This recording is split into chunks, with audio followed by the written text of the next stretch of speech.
y los corazones al Perú. Ahora Chinito, cántale. Pueblo de Ocubire, tierra generosa, pueblo de hombres valientes, mujeres hermosas. Hermosos paisajes, llenos de alegría, con tus lámparas de encantos, tardes taurinas, carreras caballo. Eso sí. Así es mi tierra. Tardes tradicionales, carreras de caballo, de Ancajawa, Batiane, cuna de toros bravos. Y la gente del Gaicho, ¡Jogas al Gaicho! La gente de Parina.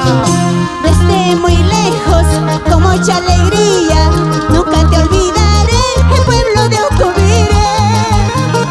Sí, así. Cantando mi vuelo, con mucha alegría, quiero dar mi nombre a todo el pueblo, tierra e infancia, a donde he nacido. Eso sí. 21 de junio, de centenario, vengo a cantarte 200 años para ti, mi tierra Ocubire. Sí, sí, sí. 21 de junio, de centenario, vengo a cantarte 200 años para ti, mi tierra Ocubire. La familia Guaynacho.